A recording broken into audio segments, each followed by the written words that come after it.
Astaghfirullah. Assalamualaikum warahmatullahi wabarakatuh.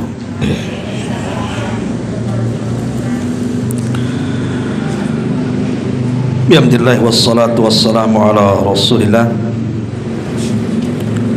wa ala alihi wa sahbihi wa mawalah wa la hawla wa la quwata illa billahi wa ba'du.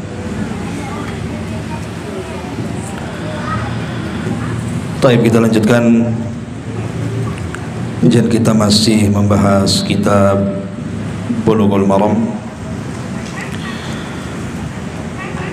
dan kita masuk pada bab salat Idaini. Masih bicara soal salat dua Id, Idul Fitri dan Idul Adha. Kita masuk pada hadis kedua. Wan Abi Umair ibni Anas an umumatin lahu minas sahabati anna rabban ja'u fashahidu annahum ra'awul hilala bil amsi fa amarahumun nabiyyu sallallahu alaihi wasallam an yuftiru wa idza asbahu an yaghdu ila musallahu. Rawahu Ahmad wa Abu Dawud wa hadza lafdhuhu wa isnaduhu sahih.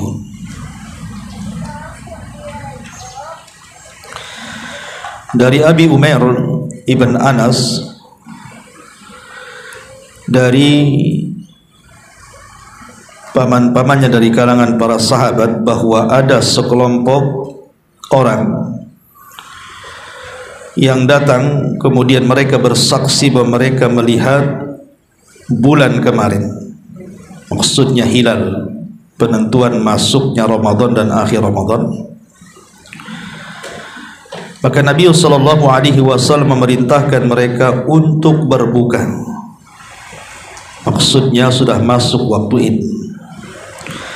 Dan apabila mereka di pagi hari, mereka pun bertolak ke tempat sholat mereka untuk melaksanakan sholat Id.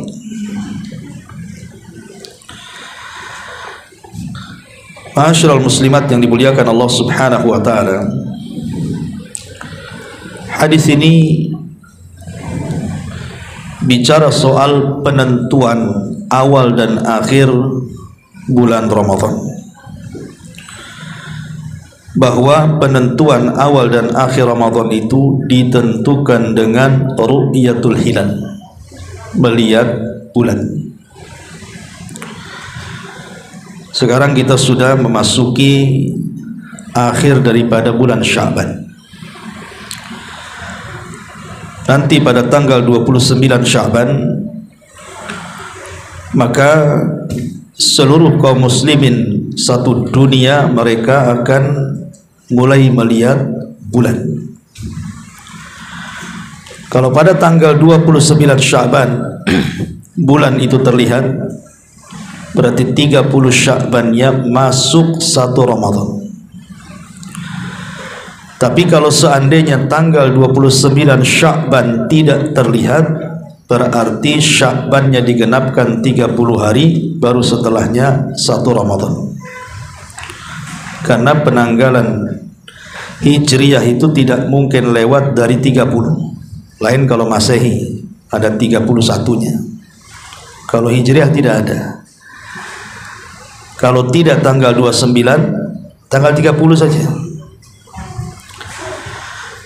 Lah di sini ada anjuran Nabi sallallahu alaihi wasallam, apabila kita tahu bahwa pemerintah menentukan bahwa besok puasa, maka kita dianjurkan untuk melafadzkan sebuah doa yang diajarkan oleh Abdullah atau Nabi sallallahu alaihi wasallam dari Abdullah ibn Umar radhiyallahu anhuma. Kana Rasulullah sallallahu alaihi wasallam idza ra'al hilala, Rasul itu kalau melihat bulan masuknya Ramadan, Qala, maka dia berkata, Allahu Akbar. Allahumma ahillahu alaina bil amni wal iman was salamati wal islam wat taufiq lima tuhibbu rabbuna wa tarda. Rabbuna wa rabbukallahu azza wa jalla. Rawahu Tirmidzi. Dari Nabi SAW kalau melihat bulan, artinya bulan sudah terlihat, besok berarti masuk 1 Ramadan, maka Nabi SAW bertakbir. Kemudian Nabi SAW berdoa, Allahumma ahillahu alaina bil amni wal iman. Ya Allah, semoga bulan yang tanpa ini, masuknya Ramadan, membawa keamanan dan juga keimanan. Wassalamati wal islam, dan keselamatan serta keislaman. Wat taufiq lima tuhibbu rabbuna wa yarda, dan membawa taufik terhadap apa yang kau sukai wahai Rabb kami dan kau ridai. Rabbuna wa rabbukallah, Rabb kami dan Rabb engkau adalah Allah subhanahu wa ta'ala. Hadis ini dikeluarkan oleh Al-Imam At-Tirmidzi. Walaupun secara sanad sebagian ulama melemahkan seperti Syekh Nasiruddin Al-Albani rahimahullahu ta'ala, akan tetapi secara lafaz kalau kita gunakan untuk berdoa ini sangat bagus sekali. Begitu kata para ulama. Jadi kalau kita melihat hilal atau pemerintah menentukan besok 1 Ramadan, maka ibu dianjurkan berdoa, Allahumma ahillahu alaina bil amni wal iman was salamati wal islam wat taufiq lima tuhibbu rabbuna wa tarda. Rabbuna wa rabbukallah. Hafal bu? Ya, kan mudah itu, bukan susah ya. Karena lihat kandungan isi doa ini luar biasa. Doa ini luar biasa. Pertama di sini kita meminta kebaikan kepada Allah dengan munculnya hilal Ramadan. Apa kebaikan yang kita minta kepada Allah? Pertama bil amni, dengan keamanan. Coba ibu bisa lihat di Gaza hari ini, kita bisa bayangkan macam mana mereka menghadapi Ramadan. Coba, mereka sudah pusing duluan gitu, untuk makan saja mereka sudah puasa, padahal di luar Ramadan mereka sudah puasa itu karena nggak ada yang dimakan. Macam mana pula masuk Ramadan? Itulah negeri yang tidak aman, ibadah pun susah. Walaupun di sisi lain tentu mereka banyak keutamaan dibandingkan kita, tetapi kita lihat bahwa nikmat aman itu adalah nikmat terbesar dalam Islam. Makanya Allah subhanahu wa ta'ala ketika menceritakan di dalam surah Quraisy, bagaimana Allah subhanahu wa ta'ala berfirman kepada penduduk Quraisy, li'ila fi Quraisyin ila fihim rihlatash syita'i was-sayf falyabudu rabb hadzal bait alladzi at'amahum min ju'in wa amanahum min khauf. Di sini ada kalimat Allah berikan keamanan kepada mereka setelah mereka dilanda rasa takut. Dengan nikmat aman itulah orang-orang Quraisy bisa berniaga dengan jarak yang sangat jauh ke Yaman dan Syam, Palestina sana. Yang tak jarang di tengah jalan itu terkadang mereka harus menghadapi panas teriknya matahari, kemudian susahnya jalan di padang pasir, belum lagi para perompak padang pasir, macam-macam. Tetapi Allah berikan keamanan. Makanya aman itu nikmat Allah yang sangat besar yang harus kita syukuri. Bangsa itu kalau aman maka semua akan bisa dilakukan. Jangan urusan dunia, urusan akhirat pun kita bisa tenang melakukannya. Ibu bisa ngaji ke sini karena aman. Coba kalau tidak aman, nggak bisa sampai di sini. Lah di bulan Ramadan kita meminta keamanan supaya puasa kita ini betul-betul khusyuk, karena aman kemanapun ibu pergi maka tidak ada gangguan. Ini permintaan kita kepada Allah Azza wa Jalla. Yang pertama. Yang kedua bil iman. Selain aman, minta juga keimanan. Karena kalau seseorang sudah dipenuhi hatinya dengan iman, iman inilah yang menggerakkan badanmu. Kenapa ibu bisa sholat, bisa puasa, bisa sedekah, bisa baca Quran, bisa berzikir, bisa ibadah macam-macam lah? Itu yang menggerakkan itu iman. Kalau enggak ada keimanan, macam mana kemudian orang itu akan tergerak untuk melakukan amal soleh? Makanya di dalam Al-Quran itu selalu digandingkan amal soleh itu dengan keimanan, dan Allah dahulukan iman baru amal soleh, karena yang menggerakkan amal soleh itu iman. Wal asri innal insana lafi khusrin illa alladhina amanu baru wa amilu salihat. Jadi yang menggerakkan amal soleh itu iman. Jadi kalau seandainya di bulan Ramadan hati kita dipenuhi dengan keimanan, ibadah apapun di bulan Ramadan itu kita bisa melakukannya, dan iman itu bisa bertambah dan berkurang. Kalau semakin taat maka semakin bertambah, kalau kita bermaksiat maka semakin berkurang keimanan. Jadi ini yang kedua. Pertama minta keamanan, yang kedua minta keimanan, karena dua-duanya adalah ketenangan, baik aman atau iman. Kalau aman bicara soal negeri, kalau iman bicara soal individu. Jadi kita dengan iman merasa aman, dan negara juga aman. Kalau aman dua-duanya, enaklah kita beribadah kepada Allah Subhanahu wa ta'ala. Kemudian yang ketiga, bisalamati wal Islam. Yang ketiga bicara soal keselamatan. Maksudnya keselamatan di sini adalah minal afati wasyurur. Selama di bulan Ramadan itu kita meminta kepada keselamatan dari afat. Afat itu sesuatu yang bisa menghancurkan ibadah kita, ataupun syurur, keburukan.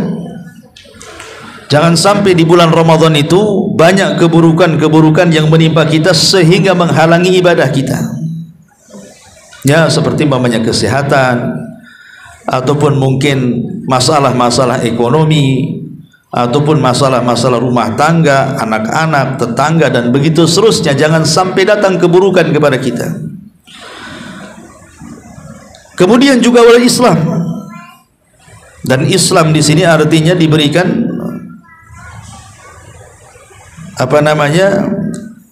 berserah diri kepada Allah Subhanahu wa ta'ala, karena Islam itu artinya al-istislamu lillahi bitauhid wal inqiyadu lahu bitta'ah wal bara'atu minasyirki wa ahli. Jadi Islam itu artinya kita berserah diri kepada Allah, al-istislamu lillah, dengan apa? Dengan tauhid. Kemudian ketundukan kepada Allah dengan apa? Dengan ketaatan, dan berlepas diri dari seluruh jenis kesyirikan dan para pelakunya. Itulah disebut Islam. Islam itu terdiri dari 3 kata: berserah diri dengan tauhid, tunduk dengan ketaatan, dan berlepas diri dari kesyirikan dan para pelakunya. Kalau tidak mencakup 3 kalimat ini berarti bukan Islam. Nah, kita minta kepada Allah Azza wa Jalla betul-betul kita ini diberikan keislaman yang kafah di bulan Ramadan ini, tidak melakukan kesyirikan, dan kita bisa mentauhidkan Allah di bulan Ramadan, dan kita bisa melakukan ketaatan selama Ramadan. Ini yang keempat. Kemudian yang kelima, taufik. Minta taufik kepada Allah Subhanahu wa ta'ala, karena taufik inilah hidayah yang tidak bisa kita cari kecuali Allah menghibahkannya kepada kita. Karena hidayah itu ada 2. Ada hidayatul irsyad, semua orang bisa melakukannya. Saya, ibu bisa melakukannya hidayatul irsyad itu. Hidayah irsyad itu hidayah menjelaskan yang hak dan yang batil, yang ikhlas dan yang tidak, yang baik dan yang buruk. Kita bisa menjelaskan ini tidak boleh, ini boleh. Tapi apakah orang yang kita jelaskan ini baik, ini buruk, mereka bisa menerima? Mereka bisa sadar? Belum tentu, kecuali karena taufik. Lah, taufik ini mahal harganya, karena tidak semua orang diberikan taufik oleh Allah Azza wa Jalla. termasuk yang menggerakkan iman, yang menggerakkan amal saleh, yang menggerakkan ibadah, kemudian masuk ke dalam Islam secara kafah, itu semua karena taufik. Makanya kemudian saking tingginya hidayatut taufik ini, saking mulianya hidayatut taufik ini, sampai kita disuruh meminta kepada Allah 17 kali dalam sehari. Ihdinas siratal mustaqim dalam surah Al-Fatihah setiap salat. Itu minimal tuh 17 kali dalam salat wajib, belum salat-salat sunnahnya, belum apabila kita memang sengaja membaca surah Al-Fatihah. Menunjukkan bahwa taufik ini penting, karena taufik ini yang menjadikan ibadah kita di bulan Ramadan diterima oleh Allah Subhanahu wa taala. Makanya di sini Allahumma ahillahu alaina bil amni wal iman was salamati wal islam wat taufiq lima tuhibbu rabbuna wa tarda rabbuna wa rabbukallah. Inilah doa yang dianjurkan apabila kita melihat hilal bulan Ramadan. Pemerintah saja menentukan, biasanya pemerintah kan habis maghrib itu menentukan tentang isbat ru'yatul hilal kan. Ketika Menteri Agama mengumumkan bahwa besok 1 Ramadan, maka kita dianjurkan membaca doa ini, Allahu Akbar, Allahumma ahillahu alaina bil amni wal iman was salamati wal islam wat taufiq lima tuhibbu rabbuna wa tarda rabbuna wa rabbukallah. Hafalah, saya sudah berapa kali itu baca tuh. Masa enggak hafal-hafal? Nah, nanti kalau ada hadiahnya baru mungkin hafal. Taib, ini faedah yang pertama dari hadis ini. Lah, penentuan awal Ramadan itu sama juga dengan penentuan akhir Ramadan. Jadi nanti kalau sudah tanggal 29 Ramadan, biasanya pemerintah sudah siap-siap itu ru'yatul hilal tuh, melihat bulan. Kalau pada tanggal 29 Ramadan terlihat, berarti 30-nya 1 Syawal. Tapi kalau tanggal 29-nya kok mendung, tidak terlihat bulan, atau mungkin memang sama sekali tidak terlihat, maka digenapkan Ramadannya 30 hari, baru setelahnya 1 Syawal. Lah di sini dalam hadis ini Nabi Shallallahu Alaihi Wasallam memerintahkan para sahabat untuk Idul Fitri ketika ada sekelompok rombongan orang memberitahu mereka melihat bulan. Maka Rasul langsung merintahkan mereka untuk berbuka dan besoknya langsung melaksanakan sholat Id. Lihat, sesederhana itu. Walaupun terjadi silang pendapat apakah satu orang yang melihat bulan itu cukup dijadikan hujjah atau tidak. Sebagian pula mengatakan cukup. Walaupun satu orang dan dia diambil sumpahnya bahwa dia melihat bulan, itu sudah cukup. Tapi alhamdulillah dengan nikmat Allah Azza wa Jalla, sekarang kita memiliki alat-alat gitu ya, yang bisa meneropong dan bisa melihat bulan. Yang tidak bisa dilihat oleh kedua mata, dengan alat itu kita bisa melihatnya. Yang jadi masalah adalah ulama fikih itu membuat bab yang disebut dengan ikhtilaful matali. Kalau ibu baca kitab fikih, ketika bicara soal melihat bulan di bulan Ramadan itu ada bab namanya ikhtilaful matali, perselisihan soal melihat bulan. Apakah satu dunia itu satu poros, di mana Saudi melihat satu dunia harus ikut Saudi, Indonesia melihat satu dunia harus ikut Indonesia, Malaysia melihat satu dunia harus ikut Malaysia? Apakah satu dunia itu satu poros? Ataukah masing-masing negara memiliki kebijakan melihat masing-masing? Indonesia tidak harus ikut Malaysia, Malaysia tidak harus ikut Saudi, Saudi tidak ikut negara-negara lain. Ini yang menjadi kemudian perselisihan panjang para ulama, yang akhirnya kemudian ada di satu negara itu ada yang Ramadannya ikut pemerintah, ada yang Ramadannya ikut Saudi.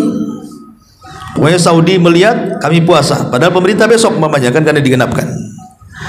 Sebenarnya perselisihan ini sudah ada sejak zaman para sahabat, ya.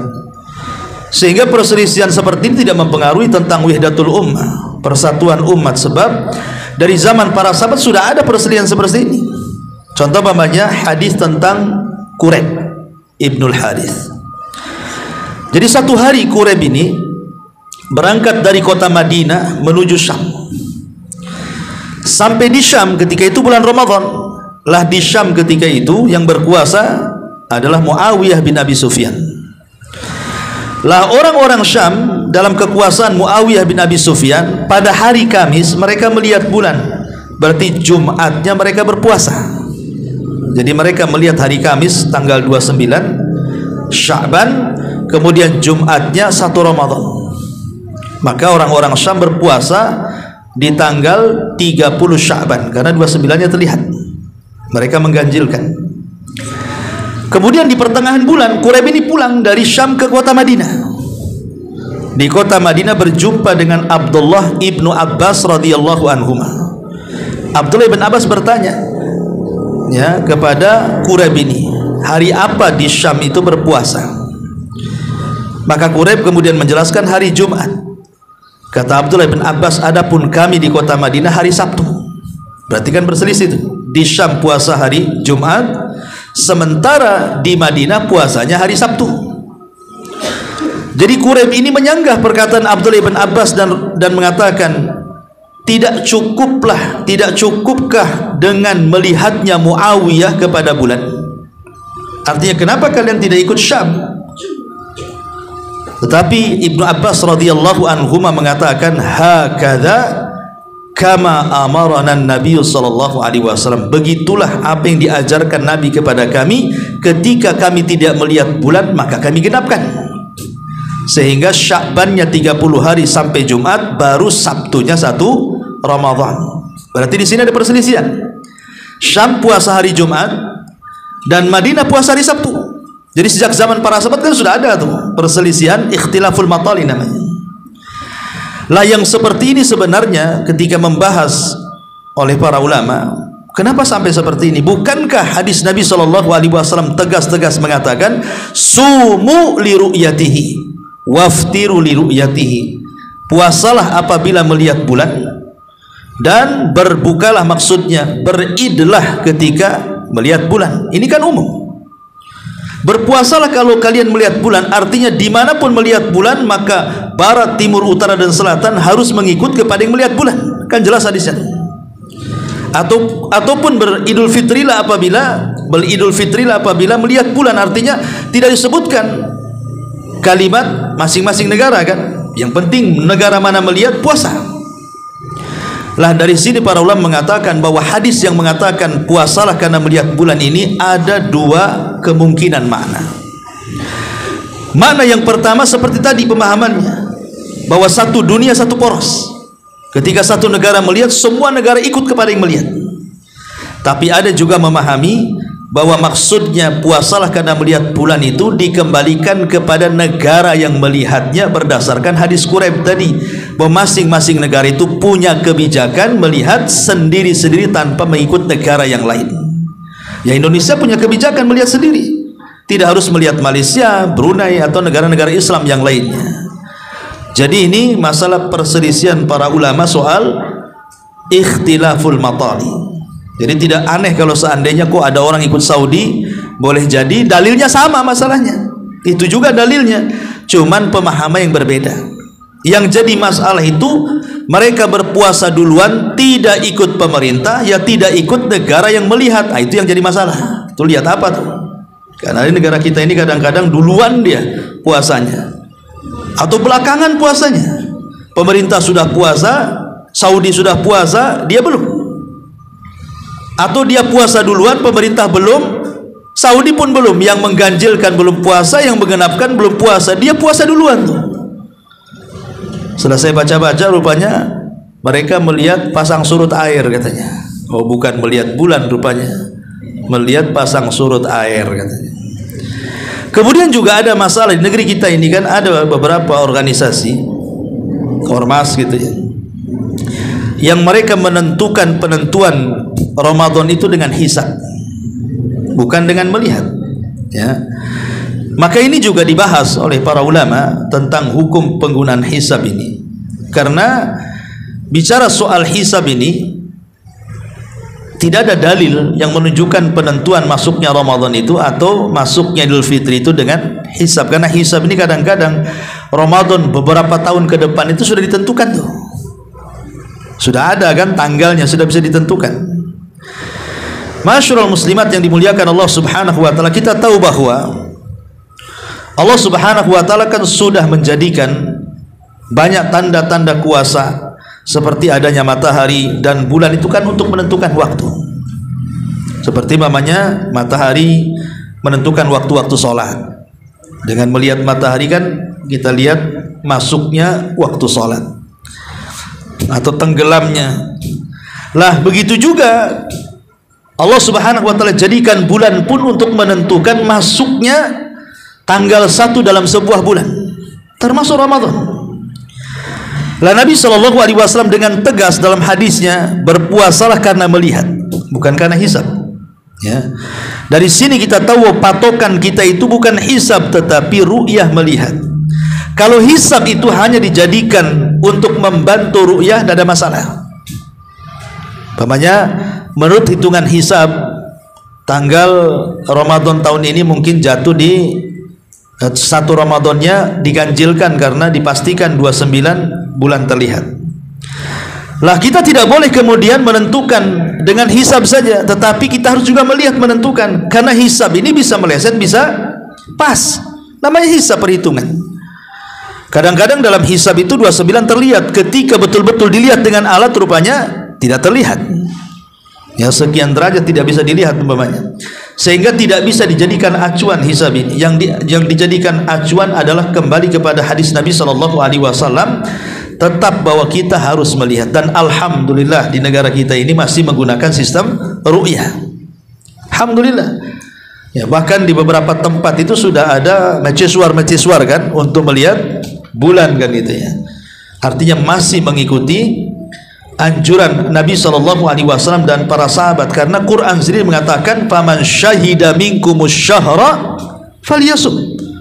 Apabila melihat bulan, artinya kan melihat, bukan menghitung, melihat. Yang melihat melihatlah begitu. Bahkan di Saudi itu tidak perlu pakai alat, kita bisa melihat dengan kedua mata kan. Karena di negara kita ini kadang-kadang ada gunung, ada gedung-gedung, ada ini, kadang-kadang dipersulitkan melihatnya sehingga perlu alat. Tapi di beberapa negara di daerah gurun pasir itu paling mudah melihat itu, tidak perlu pakai alat gitu ya.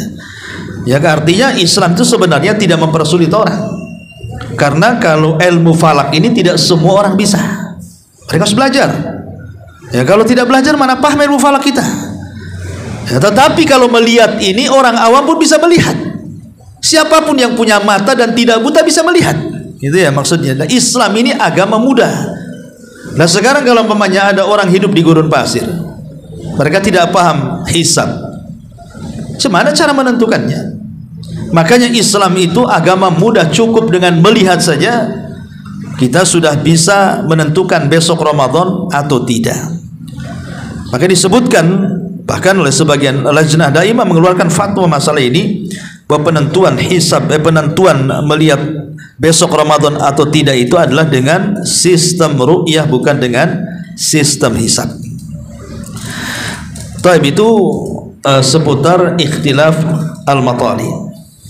Taib, kita masuk pada hadis ini tentang hadis Abi Umair ibn Anas ini, anna rakban ja'u, bahwa ada sekelompok orang mereka datang, fasyahidu, mereka bersaksi, annahum ra'awul hilala bil amsi, bahwa mereka melihat bulan kemarin. Fa amarahu Nabi sallallahu alaihi wasallam an yuftiru, maka Rasul sallallahu alaihi wasallam langsung memerintahkan para sahabat untuk berbuka, artinya masuk Idul Fitri. Melihatnya kemarin, hari ini kata Rasul jangan puasa, buka kalian. Maka wa idza, keesokan harinya, wa idza asbahu, ketika mereka di pagi hari, maka Nabi sallallahu alaihi wasallam mengajak para sahabat untuk berangkat ke tempat sholat. Musholla itu artinya tanah lapang. Tanah lapang, karena hadis nanti di hadis terakhir dari Bulughul Maram akan menjelaskan tentang sholat id dalam masjid, tetapi hadisnya lemah. Walaupun secara fikih ulama berselisih pendapat tentang sholat id di masjid dengan di tanah lapang gitu. Mazhab Syafi'i mengatakan lebih baik di masjid kan lebih bersih. Tapi mazhab yang lain berdasarkan sunnah Nabi SAW dan hadis-hadis yang sahih, sholat id itu dilaksanakan di musola. Musola itu tanah lapang artinya kan, karena bagaimanapun akan lebih menampung banyak orang, termasuk juga keluar dari perselisihan ulama soal wanita haid boleh sholat atau tidak. Sebab kalau di masjid kan perselisihan ulama, wanita haid tidak boleh. Ada yang mengatakan tidak boleh, mengatakan boleh kan. Tapi kalau tanah lapang kan tidak ada masalah. Datang aja ke tanah lapang. Baik mereka sholat atau tidak, yang jelas mereka mendengarkan khutbah. Dan itu bentuk id, mereka berkumpul di tanah lapang sehingga berjumpa salah satu yang dan yang lainnya. Di sini ada masalah tentang idza aliman nas anna yaumahum idun athna'a dzalikal yaum. Pamannya ibu menyangka hari ini belum id, mungkin hidup di mana gitu, hidup di hutan atau apa mungkin kan, atau penanggalan ya, mungkin dia disuruh jaga kebun, kita tidak tahu juga kan. Orang-orang sholat id dia sangka masih puasa ya, setelah pamannya siang atau sore baru dia mendapatkan kabar bahwa hari ini sudah id gitu ya.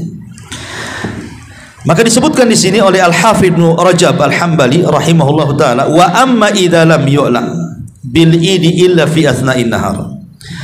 Adapun kalau tidak diketahui bahwa hari ini id kecuali setelah datang siang hari, fa in ulima bihi qabla zawali syamsi kharaju min waqtihi wa sallu salatal id. Kalau mereka mengetahui bahwa salat idnya itu sebelum duhur, maka mereka disyariatkan sholat id hari itu juga.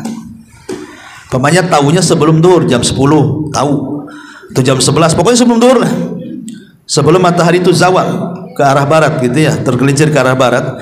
Maka sebelum sholat duhur berarti masih disyariatkan sholat id, langsung sholat kita ya.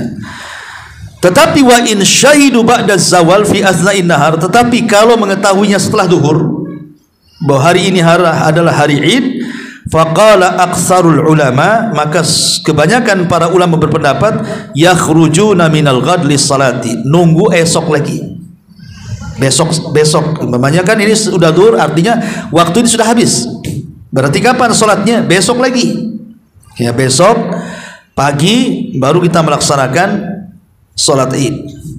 Lah ini juga berlaku kepada, mungkin ada beberapa orang yang bertanya kepada saya soal saya ikut pemerintah Ustaz, tapi ketika pulang kampung keluarga saya ikut organisasi tertentu. Kalau seandainya saya ikut pemerintah, maka akan jadi masalah dengan keluarga. Apalagi sholat id sendirian atau hanya satu keluarga, yang lain tidak, satu kampung menyelisih saya, tentu akan jadi fitnah ya. Maka ini pun pernah saya tanyakan kepada salah seorang ustadz juga yang lebih senior daripada saya. Maka dia mengatakan, menukilkan beberapa fatwa bahwa kita tidak perlu sholat, tapi kita cukup membatalkan puasa, karena bagi kita id, bagi mereka bukan belum. Lah keesokan harinya kalau mereka sholat baru ikut sholat, untuk menghindari fitnah gitu maksudnya ya. Kalau ada madharatnya jauh lebih besar ataupun maslahatnya lebih kecil, atau mungkin sebaliknya ya, orang ini ikut Saudi gitu, pemerintah pula beda kan itu ya. Ya, walaupun kata Syekh Albani rahimahullahu ta'ala, secara dalil sebenarnya mengikuti satu poros dalam dunia itu lebih baik, itu yang kuat. Tetapi karena akan terjadi perselisihan dalam sebuah negara, maka mengikuti pemerintah jauh lebih afdal untuk menyedikitkan perselisihan di antara kaum muslimin. Artinya secara dalil memang jelas, berpuasalah apabila melihat bulan. Ini kan umum, dimanapun melihat bulan kita berpuasa kan, secara dalil memang kuat gitu ya. Tetapi karena ada maslahat, bila di sebuah negara kemudian terjadi perselisihan pendapat, maka sebaiknya yang menentukan adanya masuknya 1 Ramadan dan berakhirnya 1 Syawal, sebaiknya dikembalikan kepada pemerintah. itu lebih utama dan lebih bisa mempersatukan umat. Karena Allah Subhanahu wa taala berfirman, "Qul atiullaha wa atiur rasul wa ulil amri minkum." Taatlah kepada Allah dan Rasulnya dan kepada ulil amri, maksudnya kepada pemerintah. Ini hadis yang pertama. Tapi masuk pada hadis yang kedua. An Anasin qala, kana Rasulullah sallallahu alaihi wasallam la yaghdu yaumal fitri hatta ya'kula tamarat. Akhrajahu al-Bukhari. Wa fi riwayatin mu'allaqatin wa wasala Ahmad wa ya'kuluhunna afrada. Dari Anas radhiyallahu an, Nabi sallallahu alaihi wasallam dia tidak akan berangkat untuk melaksanakan salat Idul Fitri sampai dia memakan beberapa butir kurma kering, tamar, ya. Dan dalam riwayat Ahmad juga wa ya'kuluhunna afrada, dan memakan dari kurma-kurma itu satu-satu. Di sini berselisih pendapat tentang salat Idul Fitri dan Idul Adha, karena riwayat setelahnya dari Abi Burdah, dari bapaknya, dia mengatakan, karena Rasulullah sallallahu alaihi wasallam la yakhruju yaumal fitri hatta yat'am wa la yat'am yaumal adha hatta yusalli. Rawahu Ahmad wa Tirmidzi wa sahahahu Ibnu Hibban. Nabi SAW tidak keluar ketika Idul Fitri sampai dia makan, dan dia tidak makan ketika Idul Adha sampai dia sholat. Berarti sunnahnya kalau Idul Fitri makan dulu baru sholat, kalau Idul Adha sholat dulu baru makan. Kenapa demikian? Karena Idul Fitri ini menandakan berakhirnya puasa. Berakhirnya puasa itu dengan datangnya Idul Fitri. Arti Al-Fitri itu kembali makan artinya. Sebab kita dilarang berpuasa ketika hari raya, untuk menunjukkan bahwa kita tidak berpuasa ketika hari raya, dan hukum puasa di hari raya itu haram hukumnya. Makanya kita makan dulu untuk menunjukkan hari itu tidak berpuasa. Dikhawatirkan kalau seandainya kita tidak makan, kemudian ibu sholat id, kelelahan tidur, nanti bangunnya pula malam kan gitu, berarti kan berpuasa tuh karena tidak makan kan. Lah dikhawatirkan jatuh kepada keharaman karena berpuasa di hari raya. Makanya kenapa disuruh makan dulu, untuk menunjukkan kita tidak berpuasa, kemudian berangkat gitu ya. Dan disunahkan juga memakan tamar, memakan kurma kalau ada kurma, ya kalau nggak ada ya nggak apa-apa. Cuman kurma ini memang buah yang luar biasa, karena memang faedahnya kurma, makan kurma itu kan baik untuk lahir ataupun batin, itu semua faedahnya dapat. Termasuk ketika para ulama membahas tentang memakan 7 butir kurma di pagi hari, maka dia akan terhindar dari sihir dan racun dan segala hal yang membahayakan sampai sore hari. Ulama bahas apakah yang dimaksud hadis ini dikhususkan kepada kurma Madinah, ya, atau disebut dengan ajwa, ataukah semua kurma? Ya, ada yang mengatakan bahwa dikhususkan kepada kurma ajwa. Kenapa? Karena sejarah ajwa itu dari sorga. Awal kurma ajwa Madinah itu dari sorga, di bawah Adam. Ya sekarang bukan, maksudnya kan awal bijinya, pertama kali kurma ajwa itu dari sorga. Sehingga karena awal sejarah kurma ajwa itu dari sorga, sehingga dikhususkan kepada ajwa. Tapi pendapat yang kuat, kata Imam Ibnu Utsaimin dan yang lainnya, bahwa kalau tidak ada kurma ajwa, maka berlaku kepada kurma-kurma yang lainnya. Jadi kalaupun tidak ada kurma ajwa, boleh kita mengkonsumsi kurma itu di pagi hari 7 butir, dengan diniatkan kita terhindar dari sihir, racun dan yang membahayakan. Jadi bisa pakai kurma biasa, bisa pakai kurma ajwa, walaupun tentu ajwa jauh lebih baik dibandingkan kurma yang lain, tapi tidak membatasi. Dan itu pendapat yang kuat, wallahu alam. Intinya bahwa sebelum berangkat sholat id, kalau Idul Fitri makan dulu, tapi kalau Idul Adha sholat dulu. Ya, Idul Adha sholat dulu. Kenapa? Karena setelah sholat kita merayakan kurban, ya, supaya termakanlah kurban-kurban itu, karena memakan kurban itu hukumnya sunnah. Makan itu hukumnya sunnah. Wallahu alam. Ini diantara 2 hadis saja. kita buat tanya jawab saja. Silakan.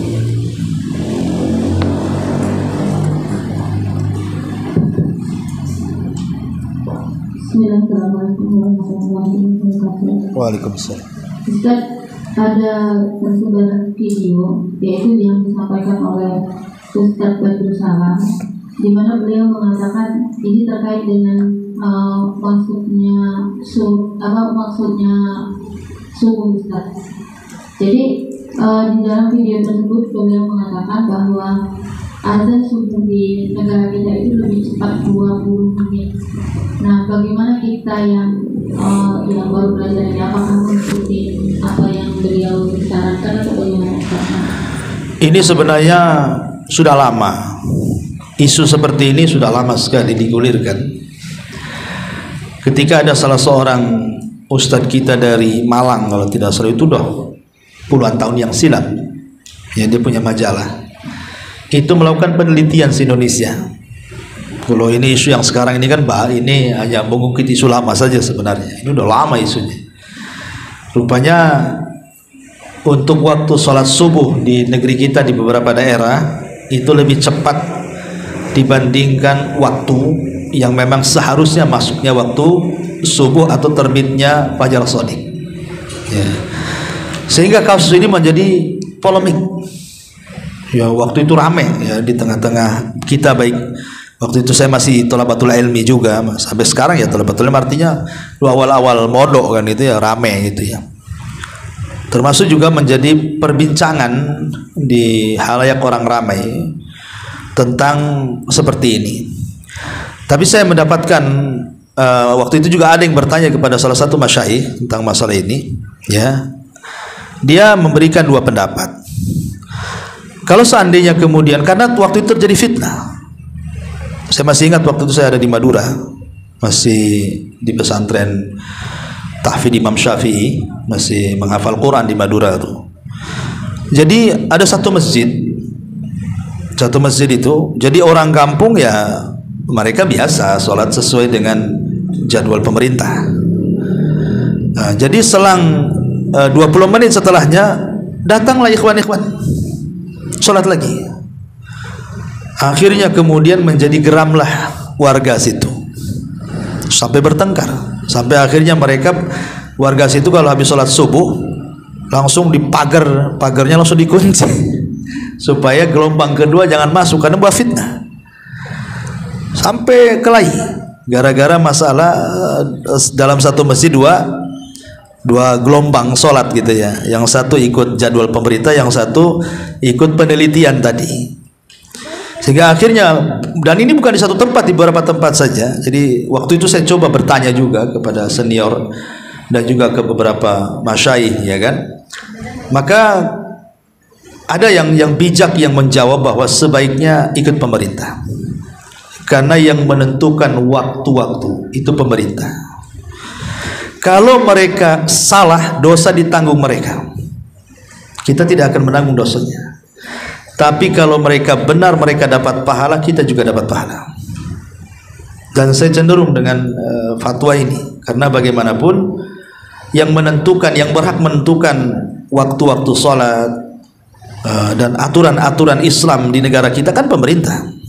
Menentukan awal Ramadan, akhir Ramadan, dan namanya puasa tanggal-tanggal Ayyamul Bid dan begitu seterusnya di kalender itu kan, di almanak, itu pemerintah, itu tugas pemerintah menentukan. Makanya ada hadis Nabi SAW, fa in akhtau fa alaihim wala alaina. Kalau seandainya mereka salah, mereka dapat dosa, kita tidak. Fa in asabu falakum walakum. Kalau mereka benar, pahalanya untuk kalian, untuk mereka. Tetapi kalau seandainya kita bisa melakukannya tanpa mengundang fitnah seperti di pesantren umpamanya kan, kayak di pesantren saya umpamanya, ya dilambatkan gak ada masalah. Ya karena kan tidak ada fitnah kan di situ kan. Coba kalau umpamanya di sini kita buat kayak gitu, apa nggak fitnah? Maka agama ini dibangun di atas maslahat dan mafsadah. Kalau ada fitnah lebih besar, maka sebaiknya jangan dilakukan. Karena sekarang madarat juga. Kalau umpamanya saya ingin sholat sesuai dengan penelitian, akhirnya karena di masjid belum masuk, sholat sendiri. Sebab kalau rame-rame bermasalah, terpaksa sholat di rumah akhirnya kan. Ya alasannya kan sholat di luar waktu nanti tidak sah umpamanya kan, karena kan di situ syubhatnya. Ini kalau kita sholat berarti sholat di luar waktu, berarti belum masuk waktu, berarti tidak sah sholatnya. Itu syubhatnya di situ. Ya, makanya kalau kita ambil tengah-tengah, ya kalau kita bisa melakukan dengan tidak mengundang fitnah, silakan. Kalau tidak ada fitnah, ya seperti di Damaskus itu ada satu masjid itu mihrabnya 4 madhab. Jadi kelompok Syafi'i masuk keluar, nanti kelompok Hambali masuk keluar, kelompok Hanafi masuk. Kan enak gitu kan. Lah kan jangankan cerita, kadang di masjid-masjid kita ini kalau tidak Syafi'i tidak boleh Hambali masuk di negeri kita ini. Ya, jadi repot jadinya kan, apalagi kemudian daerah-daerah yang fanatik madhab. Nah ini kan bahaya. Maka sekali lagi saya cenderung kepada pendapat ya biarlah pemerintah yang mengatur. Kalau mereka salah ya mereka dapat dosa dan kita tidak dapat apa-apa. Tapi kalau mereka benar, insya Allah mereka dapat pahala, kita juga dapat pahala. Tapi kalau seandainya kita bisa melakukan dalam sebuah lingkungan dan itu hanya kita saja dan tidak ada menimbulkan fitnah yang lainnya, maka tidak masalah. Ya saya pikir begitu ya. Wallahu a'lam.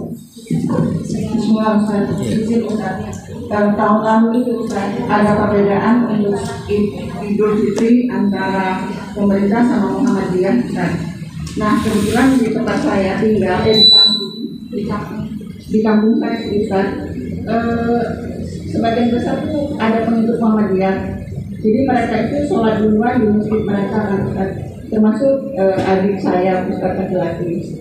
Nah kebetulan dia ikut Muhammadiyah, besoknya itu DKM itu menunjuk beliau sebagai imam sholat yang ikut pemerintah Ustaz, karena menggantikan imam yang uzur. Itu gimana Ustaz? Sholat 2 kali. Ya, jadi beliau itu satu makmum di Muhammadiyah, besoknya jadi imam di masjid pemerintah. Gak apa-apa. Abdullah bin Abbas radhiyallahu Mu'adz bin Jabal radhiyallahu an jadi makmum salat Isya bersama Nabi.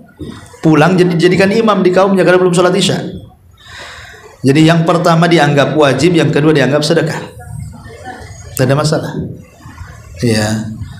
Itu yang wajib ya kan. Sementara salat ini kan polemik ulama hukumnya, ada yang mengatakan wajib dengan beberapa alasan, diantaranya karena salat ini bisa menggugurkan Jumat.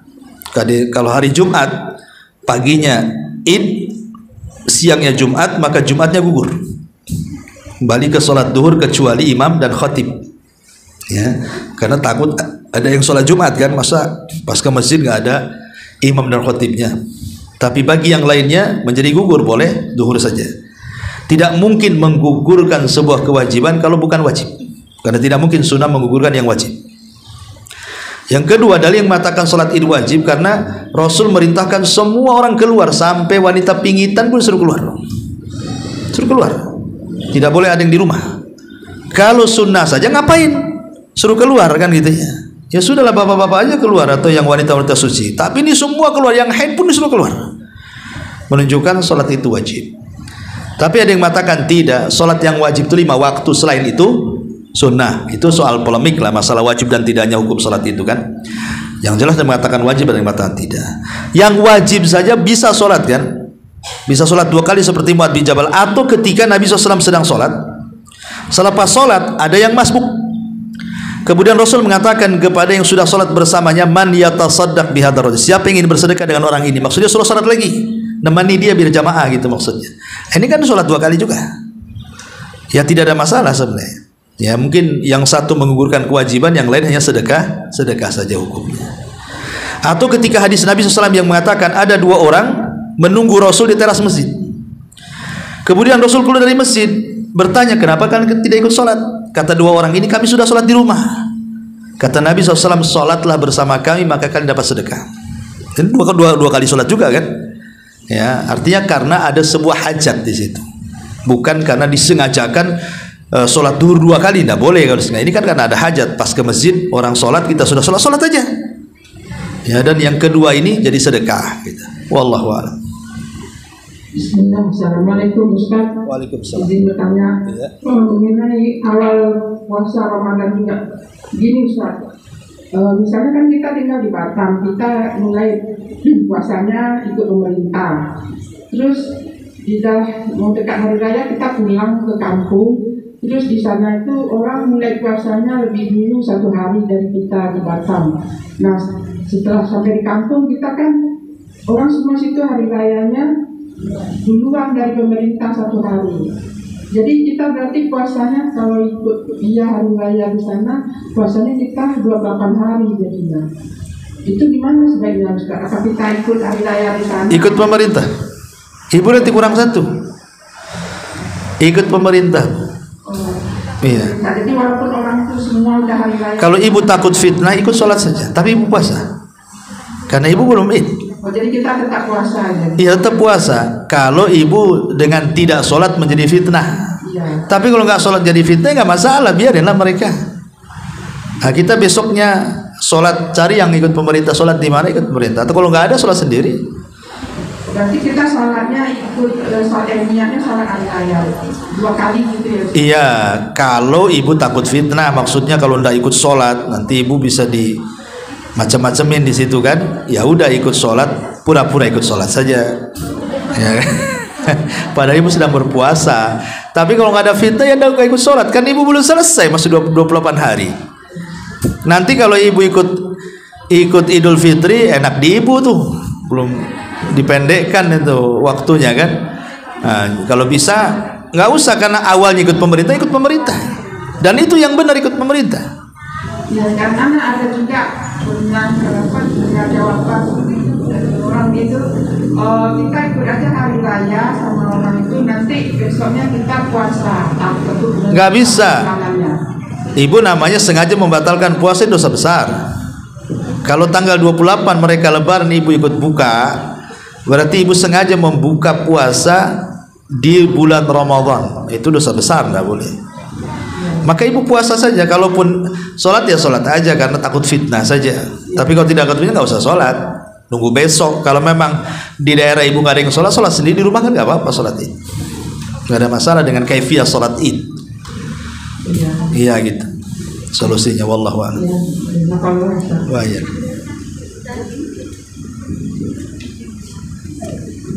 Assalamualaikum Ustaz. Assalamualaikum. Ini saya menambah yang pertanyaan mereka tentang waktu sholat itu Ustaz. Waktu sholat. Jadi kalau kita perempuan kan di rumah ya Ustaz ya. Jadi boleh melebihkan misalkan kalau perempuan tidak ada masalah, ibu ikut waktu yang pas saja. Karena nggak ada yang ngatur nih. Kita ibu sendiri yang ngatur di rumah kan. Dosa ini kaitannya ini kalau kita pas mau puasa gitu kan. Sebab gini juga Bu, sebenarnya kalau kita melihat tidak semualah, maksudnya masjid-masjid itu kurang 20 menit. Karena begini ya, kalau kita potong mulai dari azan, kemudian mungkin sebagian masjid ada yang puji-pujian gitu kan, kemudian dipotong sholat sunnah. Kadang-kadang sampai qomat ketika sholat pun pas kok waktunya kok. Kan itu terpotong dengan azannya, dengan qomatnya, dengan sholat sunnahnya kan 20 menit juga sebenarnya. Cuman azannya belum masuk waktu, udah azan kan itu ya. Tapi ada beberapa masjid itu yang sengaja dikasih jeda kesempatan untuk sholat sunnah. Di Batam ini ada beberapa masjid itu mereka dikasih kesempatan 15 menit. Ya 15 menit dari azan ke qomat kan. Artinya kan sebenarnya pas waktu sholat wajibnya pas sebenarnya. Ya waktunya kan.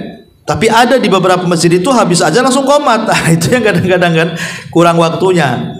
Ya gitu. Ini Ustaz, bedanya kalau misalkan pas mau puasa sunnah, kita baru sholat witir udah ada, lupa belum makan apa-apa, pengen minum gitu.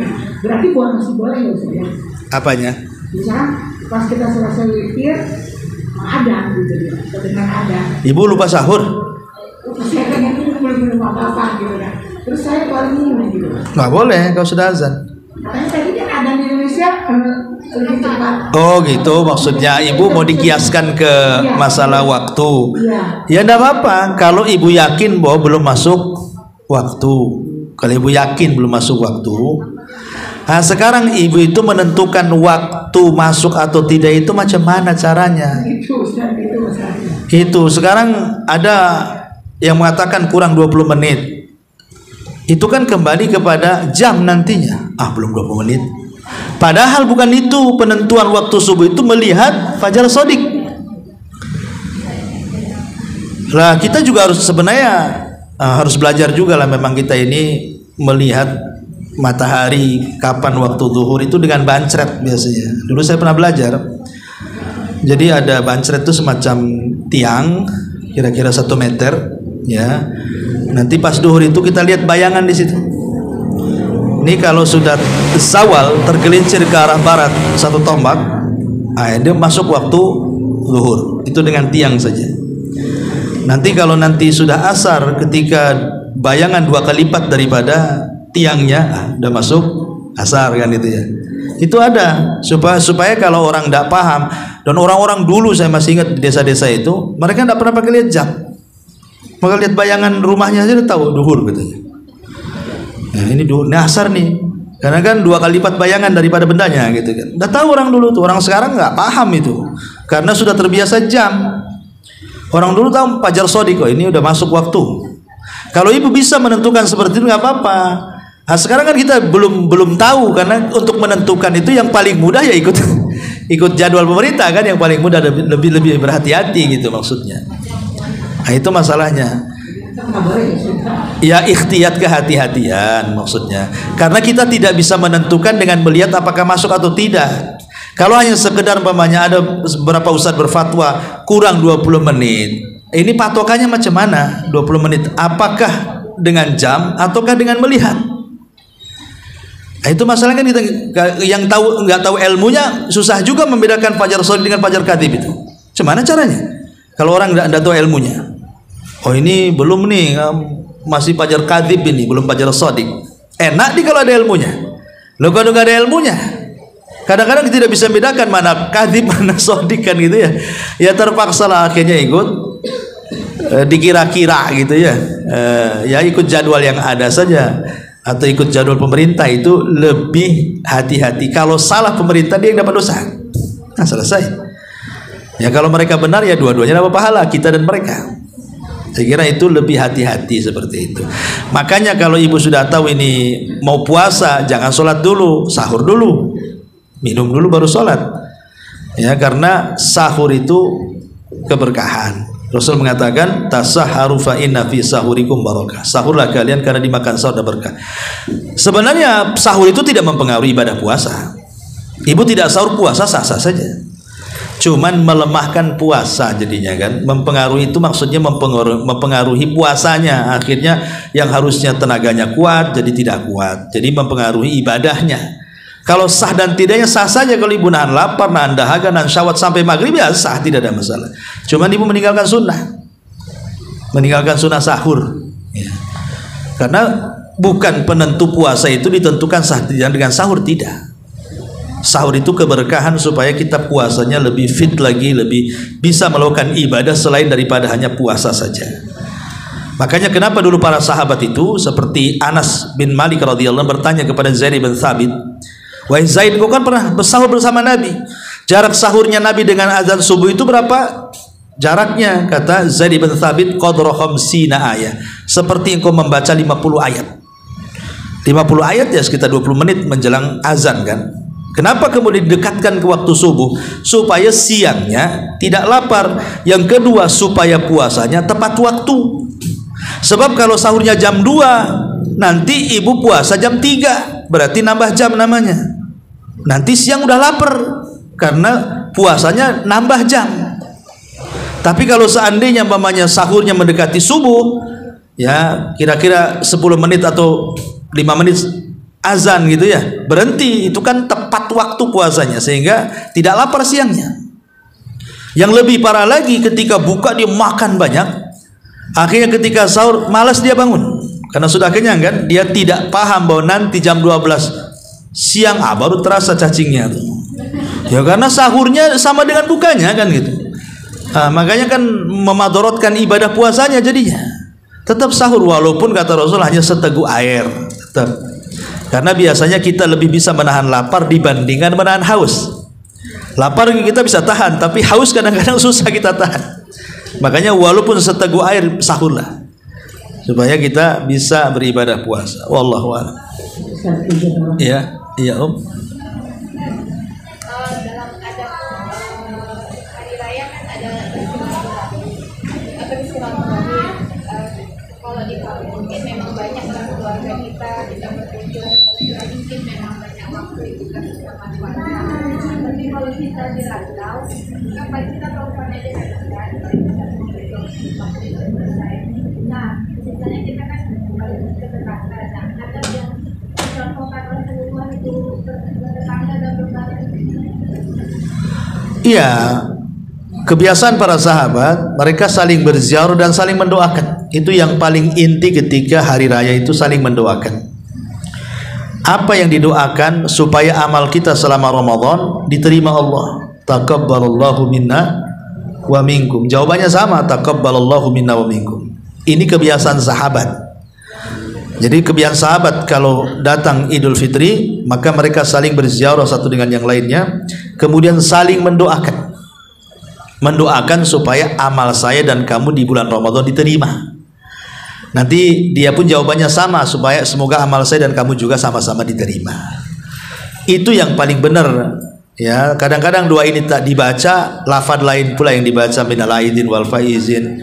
Mohon maaf lahir batin kosong-kosong ya kan. Ya, bukan itu yang dibaca. Ya, yang dibaca dulu taqabbalallahu minna wa minkum. Soal yang lain minta maaf itu ya sebenarnya sudah dilakukan di waktu Sya'ban sekarang harusnya kan. Kenapa nunggu Idul Fitri? Tapi nggak apa-apa minta maaf walaupun tidak ada salah juga, memang disunahkan, nggak masalah. Kan kita tidak tahu dosa apa yang kita lakukan, tetap kita minta maaf. Tapi lafaz yang sangat dianjurkan maksudnya kebiasaan sahabat. Ya memang tidak ada hadis yang mengatakan bacalah itu kata Rasulullah. Cuman ada asar dari para sahabat apabila datang Idul Fitri atau Idul Adha, maka masing-masing mereka akan mengucapkan taqabbalallahu minna wa minkum. Ya ibu kalau nelpon ke keluarga pun itu juga yang harus diucapkan.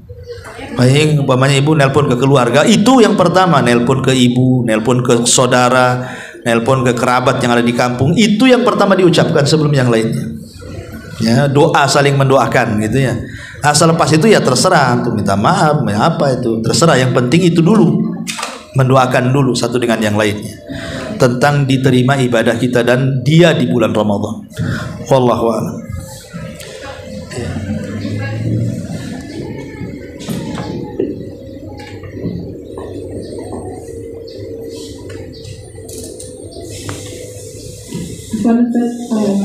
Ini tentang memulai sholat setelah haid Ustaz. Baru ini saya dengar misalnya kalau kita berakhir haid pada waktu asar, maka sholat zuhur diqadha karena waktu zuhur ini bisa dijamak ke asar, dan begitu juga jika waktu haid berhenti di waktu isya, maka sholat maghrib dikerjakan pas kita udah mulai sholat. Itu benar begitu? Iya benar. Ada fatwa ulama seperti itu. Jadi dia harus mengqadha karena memang dua waktu itu bisa dilakukan dalam satu waktu. Tetapi yang bisa dijamak saja. Kalau umpamanya di waktu maghrib tidak bisa asar ditarik ke maghrib, ataupun bersihnya waktu subuh tidak bisa isya ditarik ke subuh kan. Jadi hanya ada 4 sholat saja yang bisa tarik-tarikan itu, zuhur ke asar dan maghrib ke isya. Ya, tetapi itu satu pendapat ya. Pendapat yang lain tidak. Ya kita sucinya di waktu kapan, itulah dia sholat di situ. Umpamanya sucinya waktu isya, ya sholat isya, memang itu waktunya sholat isya bukan maghrib. Jadi itu masalah khilaf ulama ya. Ada yang mengatakan kalau sucinya di waktu asar, ya sudah asar saja. Alasannya kalau nanti bisa menarik zuhur ke asar, nanti bisa ditarik asar ke zuhur. Ya sehingga sholatlah ketika sucinya ketika asar ya asar, ketika maghrib ya maghrib, ketika zuhur. Tapi ada yang berpendapat lain ya, karena kalau kita suci umpamanya di waktu isya berarti masih ada waktu melaksanakan maghrib, terpaksa di jamak takhir, maghrib dulu baru isya atau zuhur dulu baru asar. Ini masalah khilaf sebenarnya, masalah khilaf ulama ya. Ini kan perkara-perkara luas ya, ibu bisa lakukan dua-duanya tergantung gitu pendapat mana ya. Wallahu a'lam.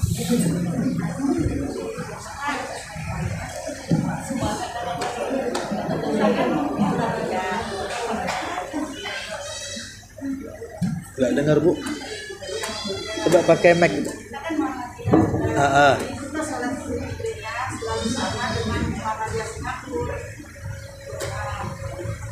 Pasar Muhammadiyah Singapura selalu ikut pemerintah, Ustaz. Itu gimana, Ustaz? Ya bagus lah kalau ikut pemerintah. Kita kan di sini, nggak apa-apa. Ya enggak, kalau di sini ya ikut sini. Kalau ibu di sana ikut sana lah. Begitu ya, Ustaz? Iya, jangan pula ikut sini baru tanggal 28 di sana udah buka ikut sana pula. Dan bedakan antara buka dengan penentuan Idul Fitri. Kalau buka iya, umpamanya ibu ini puasa di Batam. Ya, puasa di Batam. Ketika naik pesawat sebelum berpindah ke negara lain, sudah waktu maghrib, maka buka. Tapi kalau ketika pesawat belum masuk maghrib, baru masuk di negara orang, baru buka di negara orang. Ya begitu. Ya. Jadi kalau Idul Fitri kan beda, karena penentuan hari raya itu kan dengan hari penentuan hari, karena dalam hari raya itu kan ditentukan dengan jumlah bilangan tanggal, paling sedikit 29 hari, paling banyak 30 hari. Berarti kurang daripada itu ya masih kurang berarti. Karena cuma 2. Sebab kurang dari itu hilal belum terlihat. Masalahnya melihat hilal itu tanggal 29. Berarti kalau tanggal 28 belum melihat, masa kita sudah buka kan gitu ya. Nggak masuk di akal jadi. Wallahu a'lam. Ya, saya kira cukup. Ada manfaatnya. Subhanallah bihamdika.